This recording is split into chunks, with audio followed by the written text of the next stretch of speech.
Craftsman 2000 series head to head. Which one will win? The one on the left or the one on the right? Old school design versus modern design. All right, guys, so here we have them. Two Craftsman 26-inch top drawer tool chests. And the reason I got these is for... What's up, guys? We're going to be comparing two Craftsman drawer tool chests, and this is going to be the top of the tool chest of a two-piece combo.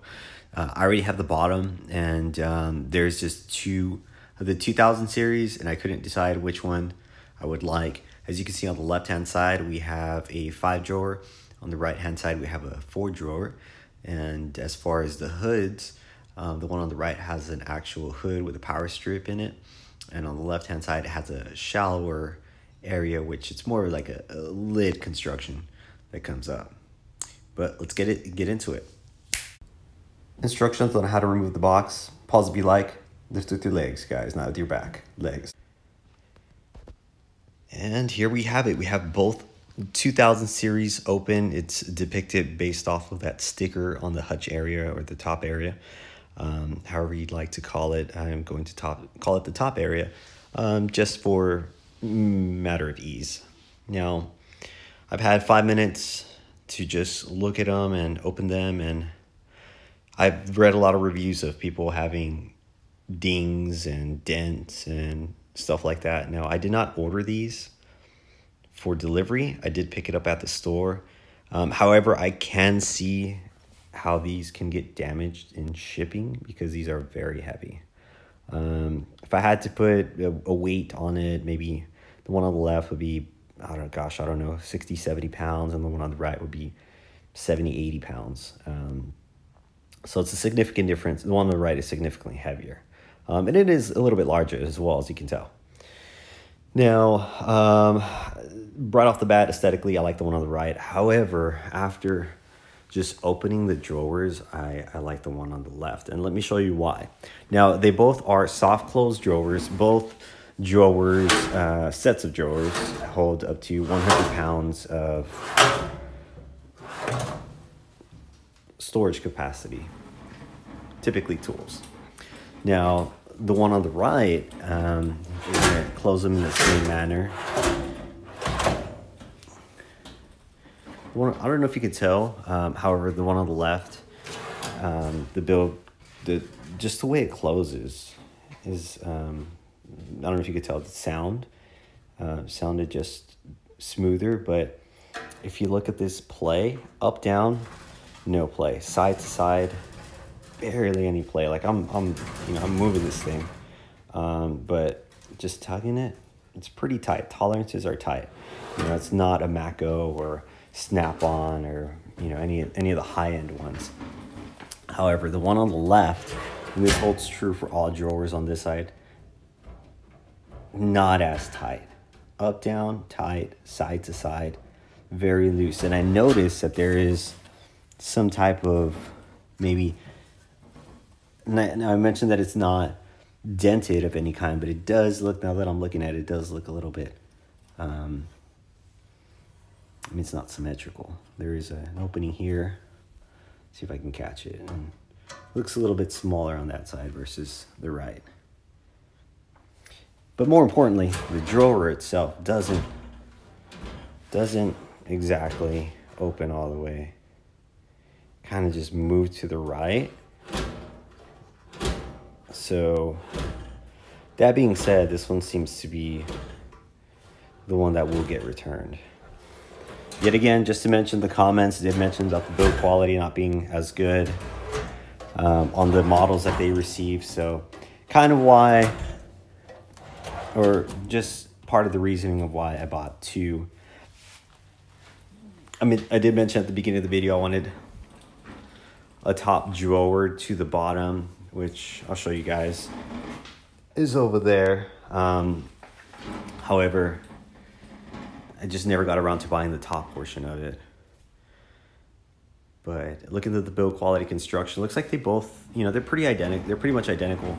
The one on the right does have these mats I assume there's enough mats for all the drawers, and then there's a top mat. The one on the left, unfortunately, I did not see a top mat for it, but it did have mats in here. So I can assume these are for the drawers. The top mat might be missing. I thought that was magnetic, but it looks like you get a sticker,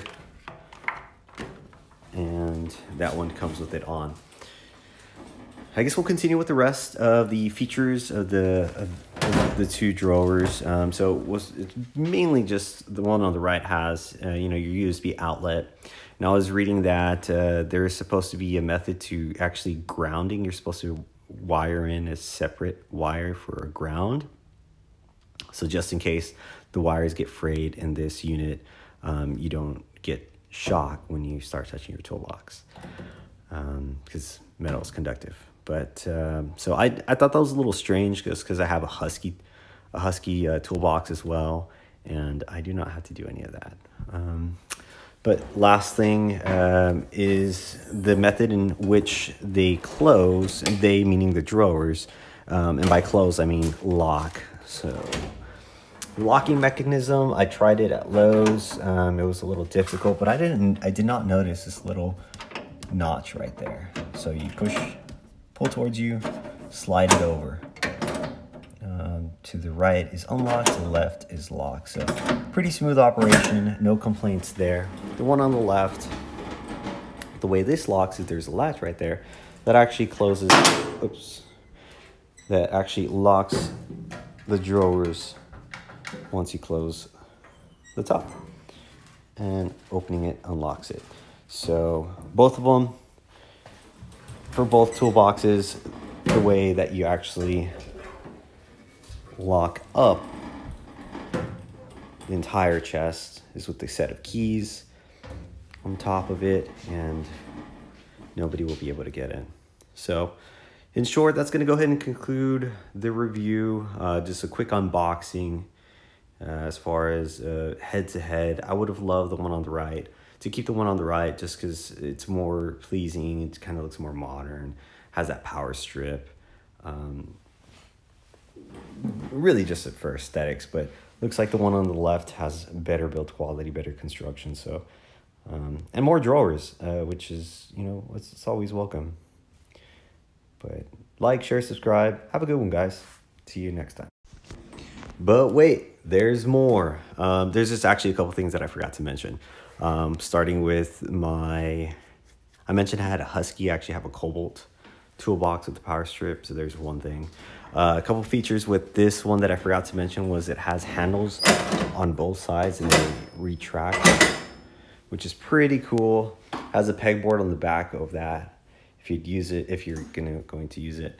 And then another thing that I did not mention, but I put this on, and God, this liner is perfectly cut, fit to cut. I really like it. It's got the slit cut out in the back. Here's another shot of the pegboard from the back. And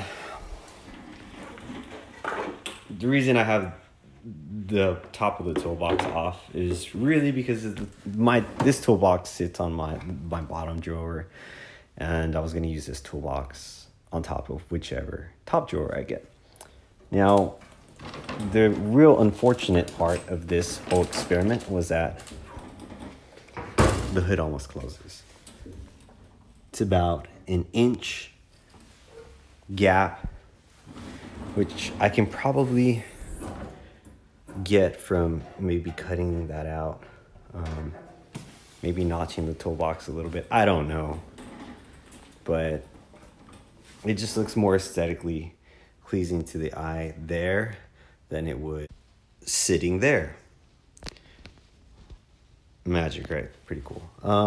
So yeah, it would be nice to just kind of close this, lock it, have it closed and open to this. On this side, it would just be another toolbox sitting, and then I can't get to these drawers on the bottom, which kind of sucks. So in all honesty, if I could get these drawers just like build quality of the drawers on this would have probably been the winner. I mean, I could maybe deal with these flimsy drawers, I guess. But this top one's just, it's almost unacceptable. Well, actually, I think I pulled it out hard enough and I might have fixed it. I think I wiggled it enough. Let's see. Yeah, see, you can tell from, I don't know if you can tell, but I can tell. This part, you can't see so much. This part, I can see a lot. It's like, it's crooked, and I don't know which part's crooked. But it's coming out now, so decisions.